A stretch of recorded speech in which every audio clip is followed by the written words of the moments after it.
వెండితెర వైభవం ఛానల్కు స్వాగతం. మధు పిక్చర్స్ వారి జ్వాలాద్వీప రహస్యం మనోహరమైన జానపద చిత్రం దాదాపు 60 సంవత్సరాల క్రితం విడుదలైంది. అన్ని తరగతుల వారిని, అన్ని వయసుల వారిని ఆకర్షించి మంచి వసూళ్లు ఆర్జించింది. ఈ చిత్రంలో నటప్రపూర్ణ కాంతారావు, కృష్ణకుమారి ప్రధాన నటీనటులు. బి. విఠలాచార్య దర్శకుడు, పి. మల్లికార్జునరావు నిర్మాత. ఆంగ్ల చిత్రం సన్స్ ఆఫ్ థండర్స్ నుండి స్ఫూర్తి పొందిన విఠలాచార్య కొన్ని కీలక మార్పులతో జ్వాలాద్వీప రహస్యాన్ని తీర్చిదిద్దారు. సంగీత దర్శకుడు ఎస్పి కోదండపాణి చక్కని బాణీలు అందించారు.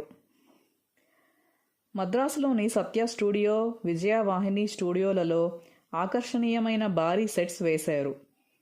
ఎస్. వెంకటరత్నం ఛాయాగ్రాహకుడు.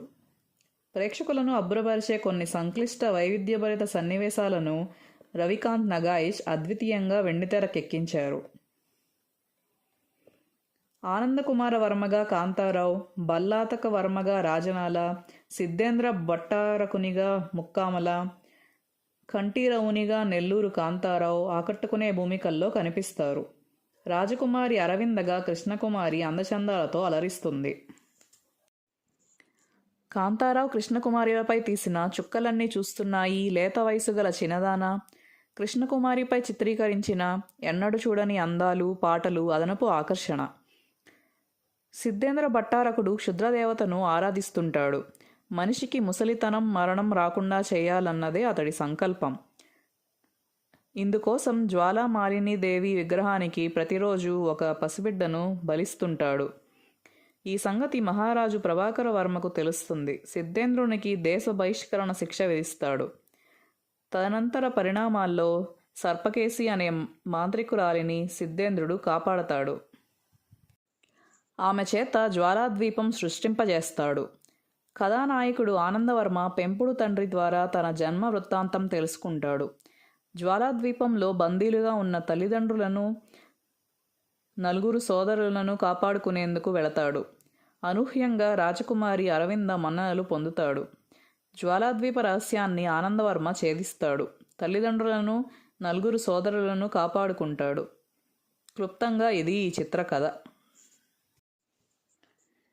గరుడపక్షిని సిద్ధేంద్రుడు వధించే సన్నివేశం, నాగలోయ మహిమలు, మాయాకిరీటం మహత్తు, సర్పకేసి సంహారం, 7 తలల నాగదేవత తదితర సన్నివేశాలను రసవత్తరంగా చిత్రీకరించారు. ఈ చిత్రం 1965 అక్టోబర్ 1న రిలీజ్ అయింది.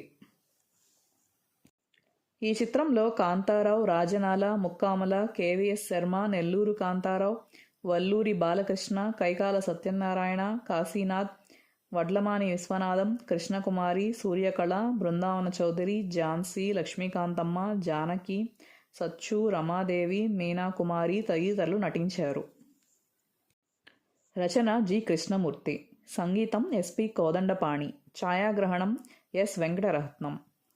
పాటలు C. Narayana Reddy, Dasarathi, G. Krishnamurthy. Editing Kandaswamy. కళ బి.సి. బాబు మరియు ఎస్. కృష్ణారావు. మేకప్ భద్రయ్య మరియు సాంబయ్య. రీ రికార్డింగ్ జీవ. అనుబంధ దర్శకులు డిఎస్ ప్రకాశ్రావు, బివి శ్రీనివాస్. సహకార దర్శకులు ఎస్డి లాల్, వైకుంఠ రామశర్మ. నేపథ్య గాయకులు ఘంటసాల, పి. సుశీల, మాధవపెద్ది సత్యం, ఎస్. జానకి. దుస్తులు కామేశ్వరరావు. పబ్లిసిటీ గంగాధర్. నిర్మాత పి. మల్లికార్జునరావు. చిత్రానువాదం, దర్శకత్వం బి. విఠలాచార్య. పంపిణీదారులు Navayuga movies. Please like, share and subscribe.